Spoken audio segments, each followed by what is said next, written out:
Welcome to Books, Kids, and Creations, a part of the Authors on the Air Global Radio Network. I'm your host, Tracy Blom, and I feature people who inspire future generations with their work. Today, we are in person for an interview with Jack Pine here in Ohio. And Jack, thanks for having us. Thank you.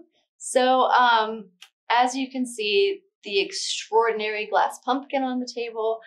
Jack is, I would call you the Pumpkin King, but I've been called that. Have you been called that? Oh, yeah. Yeah.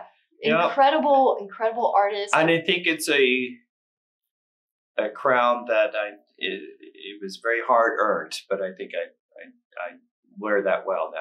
Yeah. Well, how did you get started in your trade? Did you always want to do glass blowing, or were you taught by a mentor? Well, I think it started off in high school. And I went to the local school here not too far away called Logan Elm High School. And they had a pretty good art program. And it was one of the things that I excelled in. So I wasn't really into athletic department, or I wasn't football or different ones, but I really excelled in art.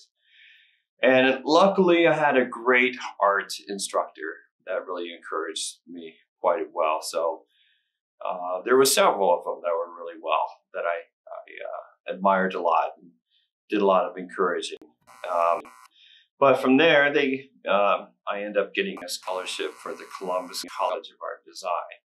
So I was more into clay and modeling, and had always taken an interest in ceramics. But when I went to college, and I really fell in love with the glass blowing, but I didn't really take it that way. I kept studying ceramics, but after college, I wanted to get out and explore the world a little bit, and took off for the West Coast and headed to Seattle. And then when I got to Seattle, it was such a neat place. Yeah. But one of the things that Seattle is well known for is glass blowing. So they kiddingly say they have more glass blowers than they have plumbers. But there was quite a few glass blowers. And I just, by luck, I ended up getting a little job out there. I was on a wild adventure and made some friends out there, and they took me in, and like I said, when I was working at a filling station at first, and there's this little old man used to come in all the time, and this filling station had fancy sandwiches and everything else, and but he was a neat old guy, and he came in, and he's like, well, so what else did you take in school? I said, well, I took ceramics. And he says, you ever taken any glass blowing? I said, well, yeah, I took a couple classes. And he said, well, my friend owns a glass blowing studio. So I was like, really? He said, yeah, he's looking for glass blowers. You think you'd be interested in an interview with him? I'm like, yeah, because, but I didn't really have that much experience. I kind of was more on the hopeful side. And I went to see him, and we sat down and talked, and I was just totally enthralled. And they kind of figured out I didn't have much experience, but they knew I was hungry for it, because I was just like a kid in a candy store, just looking at all the cool stuff, the fire and the glass, and I was like, yeah, this is what I want to do. Yeah. So I kind of talked my way into the position, but I quickly excelled in it. So I don't want to just go. I can go on and on about it, but I have so many questions. So, what was the first piece you ever made? It was a Christmas ornament. Okay. Yeah, Christmas ornament or a drinking cup. I forget which one it was. But my first experience was actually assisting others. So when you go into a glass studio, especially a functioning one that is making, product for whatever it is, you usually go in as an assistant. So there's the master glass blower, and then you'll have 1 or 2 or 3 assistants that are helping him bring whatever materials. So that was my first step. And it was pretty intimidating because, you know, you're working with 2,000 degree molten lava almost, you know, 2,000 degrees is pretty hot. Yeah. But it was so fascinating too. So, but I had to overcome that fear a little bit. But it was exciting to overcome that fear. So I was ready for the challenge. What's the equipment like? Yeah. For you, like, is there what all is involved in it? Do you have to wear gloves and all, or is there just like tools that you use? Yeah. Well, I mean, so the glass itself is we generally start off with little glass pellets. Here that we do. And you buy it in big sacks, and there's a whole big sack of glass pellets, and I'll show you guys out there later. And then you shovel that into the furnace, and the furnace is set at 2,000 degrees, so it quickly melts. And it turns into almost like honey. It's like a whole big vat of molten honey. So it's like a bathtub inside of this what they call a glass furnace. And it just has heating elements in there that heats it and keeps it at 2,000 degrees. And then you have these long rods. Some of them are hollow metal tubes. Some of them are solid. And you preheat the tip so that the glass will stick to it. And you put your rod in there, and you gather it up like honey. And that's how the first step. So yeah, that was a little intimidating to stand in front of a 2,000 degree furnace. But you get used to it. It's not so much you get used to the heat, but you get used to how much you can stand in front of it. Sort of like putting your hand above a candle or a flame. You can go for just a second or two, and it's okay. But you know, you have to be careful. You also have to be careful with the clothing that you wear. Yeah, you want to wear like cotton clothing, none of the plastic stuff. Just melt. Yeah, it would melt. I have had that happen. Oh, ouch. Yeah. So how long have you been making pumpkins for? Because I know we have the Circleville Pumpkin Show right around the area here. What sparked that pumpkin creation? Well, I think it was, I'm going to say over 30, 32, 35 years ago. And I have a really good friend of mine. She was also a glass blower that worked with me in the same factory. By that time, I moved from Seattle to Colorado, and I was working for another glass company. And she came up to me one day, and she's like, well, my friend, it's her birthday, and it's around Halloween, and I'd like to try to make her a glass pumpkin. So we kind of worked together a little bit. She made kind of a clumpy one, and I did another one, and I had a brilliant idea. There was this orange colorant that we used to make some of the other things that we had in the studio. It was a perfect orange. I was like, okay, let's try this, and made an orange pumpkin with a green stem, and it looked so cool. And then I was like, oh, this is really cool. And then a eureka moment happened. I was like, because I'm from Circleville, Ohio. And, you know, as a kid, I went to the Circleville Pumpkin Show every time. You know, it's a big event.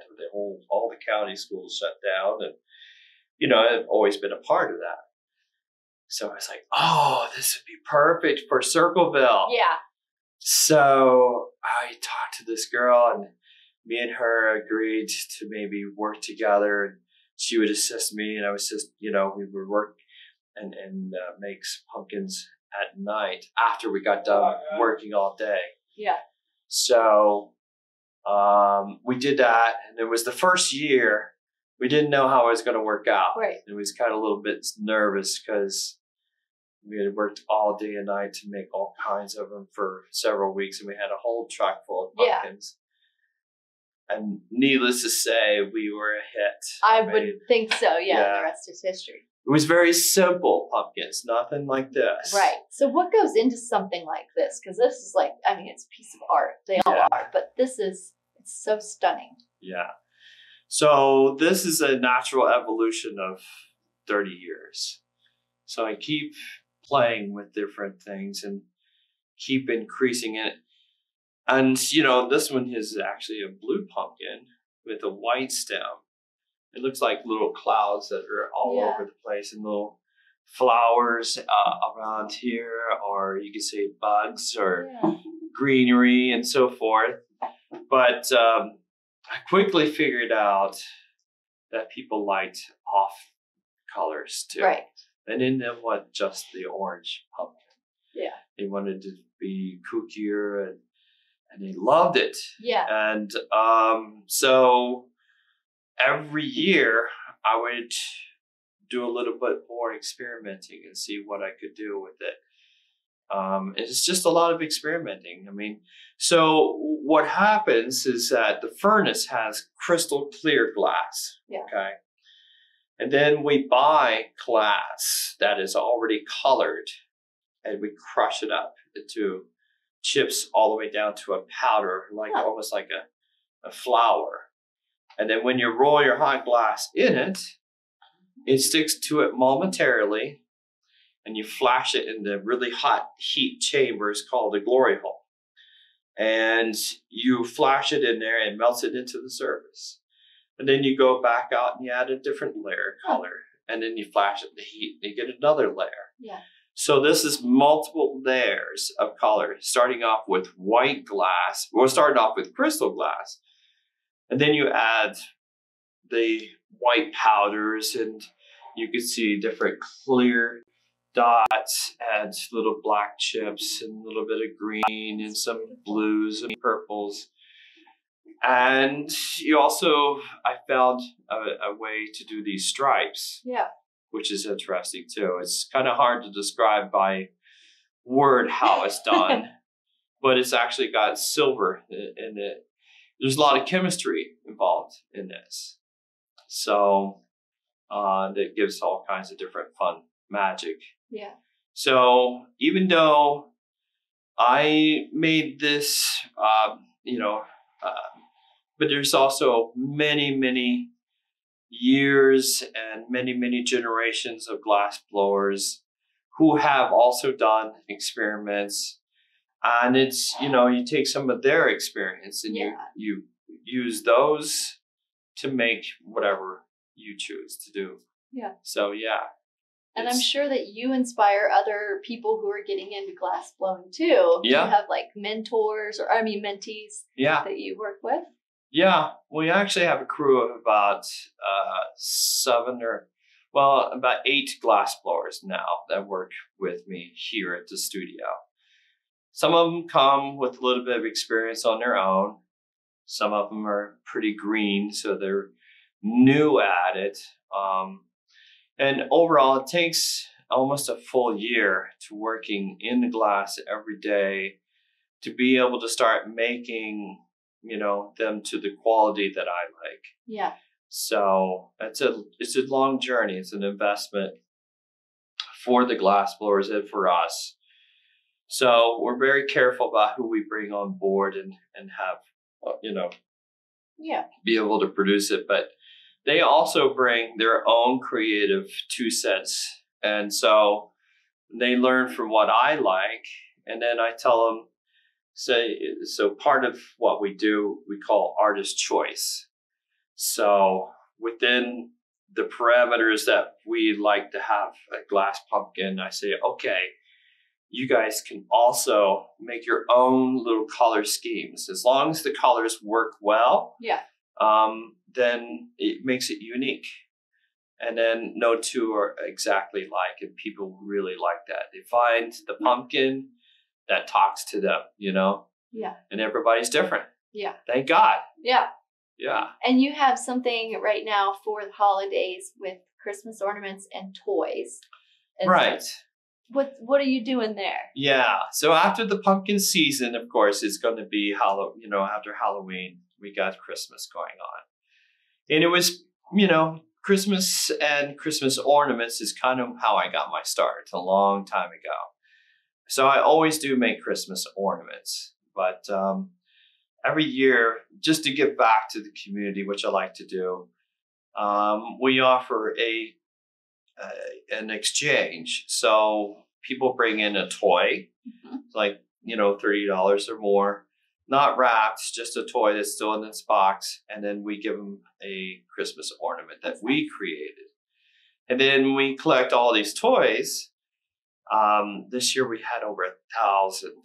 Gosh, yeah. That's awesome. And we collect them all. And then there is a local organization here that does with volunteers, and they package them all up for all different kids, all different age groups from, 3 to 6, and boys and girls and so forth. Yeah.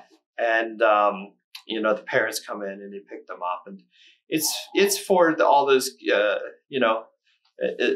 all the kids that are in the local area that, don't normally have access to really fancy toys. And so we like to contribute that way. It's amazing. Yeah.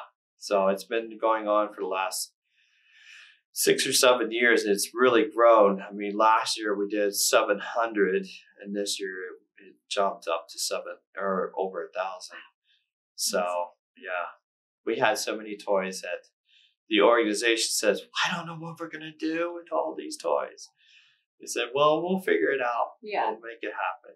And the cool thing about where you're at, I mean, I don't know about you, but I'm really inspired by nature. So do you draw inspiration from being out here in Hocking Hills? Oh, of course, yeah. Do you keep a sketchbook, or do you just wake up and go, I sometimes do. Yeah.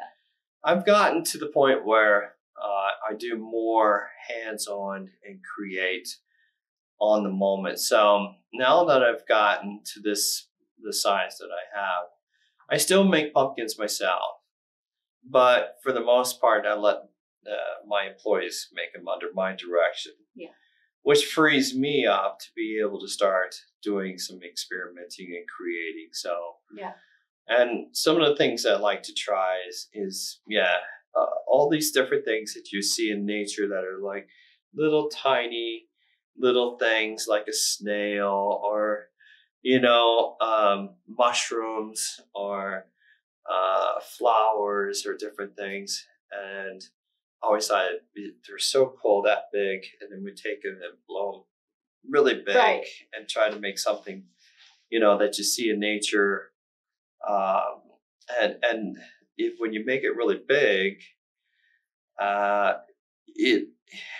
people see it in a different light that they've never seen it before. It's like, oh, what is that? That's cool. Right. Oh, that's a piece of pollen, or that's a seed. I actually really enjoy seed pods. I think that would be my next venture to go into, to make giant pea pods or seed pods, and you have all the individual seeds inside of them all blown in glass too. That would be cool. Yeah, it's just pretty interesting because that's the most fascinating thing about glass, is that it's endless. Yeah. You can create nonstop, and it's amazing what's out there. I don't know if you ever heard of shahuli. Is that a hot sauce? Yeah. No, I have. Probably is hot sauce. I've seen it. Normally you see it hanging in the art museums. Right. Yeah. Like everybody says Bellagio, or the Franklin Park Conservatory, or the conservatories. Yeah, he's kind of this. He's a funny man because he's got curly hair. He's short, stuff, but he has a whole crew, and he orchestrates, and he makes these massive blown glass platters and all kinds of interesting sculptures, and he takes and puts hundreds of them together in a cluster, and that's like a chandelier, or Yeah. And I think that's so cool. Oh, yeah. Yeah. So we want to take this property here and start developing some large installations all around the property. It would add to the draw. So I have like a pond out there. I'm going to put a boat out there and fill it with all kinds of big spheres and squiggly things, and from one end to the other. And then make purple reeds, just like tubes that come up and bulb us to the top, and then illuminate them at night, so it would just be a purple reed forest, sounds magical. In the pods, yeah. So we have all kinds of fun things on the plate. And then you could do a scavenger hunt. Yeah. You could have people set up your scavenger hunt. Yeah. To find the things. Yeah. As long as they walk delicately. Delicately, yes. Through a glass forest. Yeah. Yeah. It's like, oh, be careful. Yeah. But yeah, no, it's a lot of fun. So the potentials are wide open, and that's why I'm so glad that I stuck to my guns to become an artist, because it's tough trying to make a living being an artist, and it takes a long time. But if you have the passion for it and you follow your passion, and you really are like just so honed into it, and you just keep going for it, eventually people will recognize that. Yeah. And then they start to follow you because they want a piece of that passion. Right. So that's what this is a piece of passion. And the other people see it. Yeah. And they're like, oh my gosh, that's so neat. You have to be really into what you're doing in order to perfect it to such a degree. Yeah. So for all those who wants to get involved and follow their desires, whatever it may be, as in the art world or in any career or anything, if you have a strong interest into something, keep following that. And then the money will come with it eventually. It doesn't seem like it ever will. It's like, oh my gosh, wouldn't it? I always hear these stories about just keep following your dream, and it takes a while. Yeah. And I've had a lot of ups and downs along the career path because, I kept working for somebody else, and it's a very expensive ordeal to do glass blowing. And so you have to be somewhat of a businessman too. Right. You do have to have somebody who helps you in the business side, and you do have to make a little concessions here and there to appeal to the wider masses. Yeah. So it's a delicate walk between trying to find something that's, close to your heart versus what is appealing to the masses. Yeah. But if you stick with your heart, the masses will follow and will come, and eventually you'll be recognized. Yeah. So wise words. Yeah. I am very, very happy to finally, I wondered if I was going to stay in glass blowing or in this career. There were moments where you were like, what am I doing? Yeah. Yeah. From those days of mowing lawns and working at the gas station, and even my dad, my family, they worked at DuPont as a maintenance worker, and my mom was just a housewife, and I thought eventually I would have to go, start working into the mill. And there's nothing wrong with working in the mill and working that way. I mean, it's also an honest living too, to provide for your family. But if you have the opportunity to follow your heart, of course I'm going to, and it just to fill the world with passion is a wonderful thing. It makes the world a little bit better place to live. I agree. Yeah. Well, thank you for sharing your story and I'm sure you've inspired lots of people. And I I am hope so. so eager to go take a look at your space out there if you would show. Sure. Okay. So that's the furnace. It starts out with a little blob of 2,180 degree glass. Just a solid blob of glass on the end of this blowpipe. I'll put this end up to my mouth and trap air pressure in there. That pressure is going to squeeze a bubble inside. I'm going to stick it in this big pot full of molten glass and then come out with this. If I stop turning, it will just fall right off. I want to keep it on there.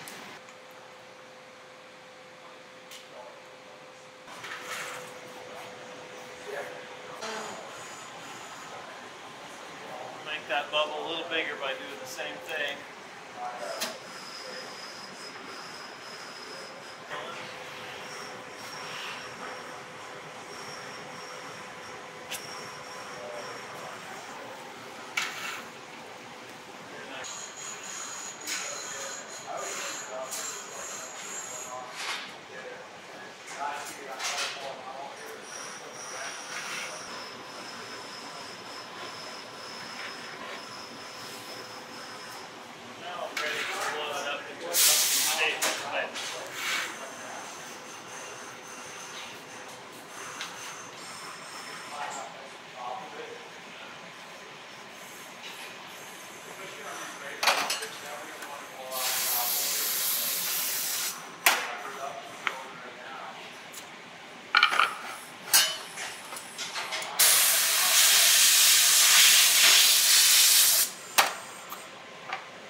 There's my glow-in-the-dark pumpkin with black stripes.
There is our pumpkin of the year.